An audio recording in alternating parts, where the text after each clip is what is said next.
আসসালামু আলাইকুম। আজ শেয়ার করব আপনাদের সাথে খুবই মজার একটি রেসিপি। এটি হলো তেলাপিয়া মাছ ভুনা। অনেকেই তেলাপিয়া মাছটা খেতে চান না, আমি যেভাবে দেখাবো এভাবে ভুনা করে খেয়ে দেখবেন, সত্যি খুবই ভালো লাগবে। আর আমরা ছোটোবেলায় কিন্তু পুকুর থেকে যে মাছ, তাজা মাছটা তুলে নিয়ে আসতো, ও মাছটা কিন্তু এভাবে রান্না করলে আমার আম্মা বা দাদি, খালা তাদের হাতের খুবই মজা হতো।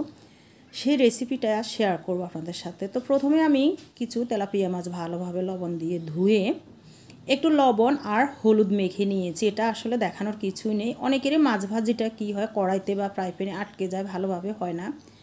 এটার একটি টিপস বলি। প্রথমে আপনি যে পাত্রে ভাজবেন সেটা ভালোভাবে গরম করে নেবেন, এরপরে তেলটা দিবেন, তেলটা ভালোভাবে ধোঁয়া ওঠা পর্যন্ত গরম করে নেবেন, এরপরে মাছটা দিয়ে দিবেন। দেখুন আমি দিয়ে সাথে সাথেও উল্টাচ্ছি, তবে আপনারা যারা নতুন সাথে সাথে উল্টাতে যাবেন না।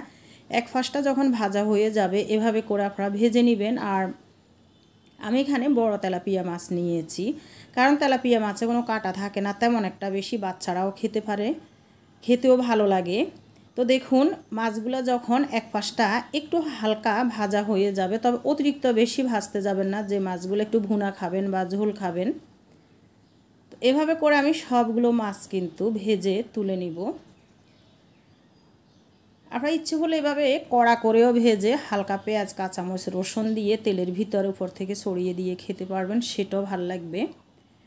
যে অবশিষ্ট তেলটা রয়েছে ওই সময় কিন্তু আমি চুলাটা বন্ধ করে দিয়েছি, কারণ তেলটা গরম হয়ে গিয়েছে। এখন যদি আমি পেঁয়াজ মশলাগুলো দিই পুড়ে যাবে। তো আমি কিন্তু একেবারে গ্রামের পদ্ধতিতে রান্নাটা দেখাচ্ছি। এখানে আমি ওই তেলের ভিতরে দুটো পেঁয়াজ কুচি দিয়ে দিলাম আর একটু লবণ দিয়ে দিলাম, দিয়ে চুলার আঁচটা ধরিয়ে দিয়ে লো আছে একটু ভেজে নিব। অতিরিক্ত বেশি বেরেস্তার মতো লাল করব না, কারণ পেঁয়াজগুলো মাছের সাথে যখন থাকবে তখন কিন্তু খেতে ভালো লাগবে। এটি হলো ফ্রোজেন টমেটো, মাছে কিন্তু টমেটো দিলে খেতে অনেক ভালো লাগে।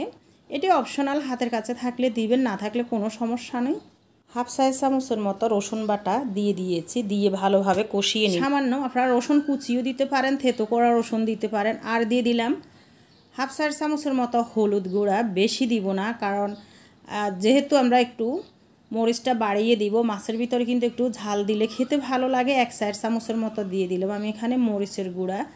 আর আমরা মাছে কিন্তু তেমন একটা মশলাটা বেশি খাই না। দেখুন তেলটা যখন উঠে আসবে ভালোভাবে এটি কষিয়ে নেবেন, তাহলে হবে কি মশলার যে একটা কাঁচা গন্ধ, যে কোনো রান্নার সময় এই টিপসগুলো ফলো করবেন। মশলাটা ভালোভাবে কষিয়ে নেবেন, কষিয়ে নিয়ে যখন তেলটা উঠে আসবে তখনই কিন্তু মাছ বা মাংস দিতে পারেন বা দিবেন। এখানে আমি একটি তেজপাতা দিয়েছি, তেজপাতাটা কি হয় আমাদের জন্য ভালো, শরীরের জন্য।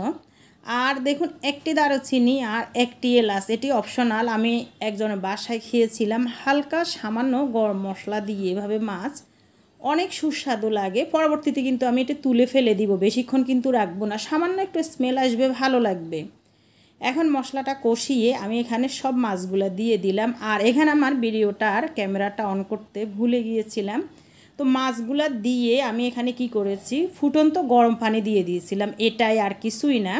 এখনও বলকও আসে নাই। দেখুন এই যে ফুটন্ত গরম পানি দিয়ে দিয়েছি। যে কোনো রান্নাতে গরম পানি ব্যবহার করবেন, রান্নাটাও দ্রুত হবে আর এর টেস্টও বজায় থাকবে।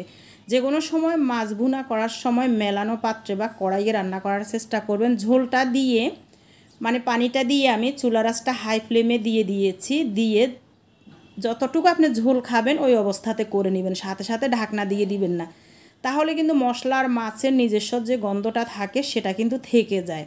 ঢাকনাটা খোলা অবস্থা থাকলে কি হয়, এর গন্ধটা চলে যায় আর খেতেও ভালো লাগে।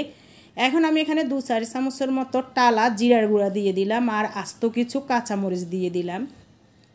আমি এখানে একটু ঝোল রাখবো, যেহেতু একটু বড় মাছ তেলাপিয়াটা আর একটু তাজা, তো সেজন্যই। আর ভাজি মাছে কিন্তু ঝোলটা চুষে নে। চুলার আঁচটা এখন হাই ফ্লেমে দিয়ে ঢাকনা দিয়ে আমি 1 থেকে 2 মিনিটের মতো জাল করে নিব, কারণ যে কাঁচামরিচটা আর জিরার গুঁড়াটা দিয়েছিলাম, টালা জিরার গুঁড়া, সেটার ফ্লেভারটা যাতে ভিতরে যায়। এখন চুলার আঁচটা একেবারে লোতে করে 4 থেকে 5 মিনিট রাখবো। এই টিপসটা ফলো করলে কি হয়, তরকারির উপর থেকে কালারটা খুব সুন্দর আসে। আর চুলাটা আমি এখন বন্ধ করে দিব। এখন রান্নাটা আমার কমপ্লিট। দেখুন মাশাল্লাহ কতটা ইয়ামি হয়েছে। তেমন একটা তেল মশলা না, কিছুই না। অনেকে মাছ রান্না করার সময় আদা অনেক কিছু ব্যবহার করে, এত মশলার দরকার নেই। আমাদের শরীরের জন্য আসলে মশলা বেশি তেল খাওয়া ভালো না। আপনারা এভাবে যে কোনো মাছ ভুনা করে হালকা ভাজি করে এভাবে পেঁয়াজ টমেটো দিয়ে রান্না করে খেয়ে দেখতে পারেন। খুবই ভালো লাগে গরম ভাতের সাথে খেতে। আর বাচ্চারা তো তেলাপিয়া মাছটা সহজে খেয়ে নিতে পারে যেহেতু এটাতে কাটা নেই। তো ভিউয়ার্স, ভিডিওটি যদি ভালো লাগে প্লিজ ইউটিউব চ্যানেলটি সাবস্ক্রাইব করে দিবেন।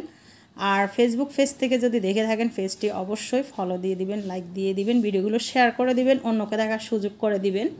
রান্নাটা একেবারে সহজ। অনেকে মনে করবে যে মাছ রান্না, এটা আবার দেখানোর কি আছে। হ্যাঁ, এক একজনের হাতের রান্নার স্টাইলটা এক এক রকম। আপনি এই প্রসেসে একদিন রান্না করে খেয়ে দেখবেন, গরম ভাতের সাথে এভাবে আপনার এক তরকারিতে খাবারটা হয়ে যাবে। যে পেঁয়াজটা উপর থেকে দেখা যাচ্ছে, এটা দিয়ে মেখে ঝোলটা দিয়ে খেয়ে নিতে পারবেন।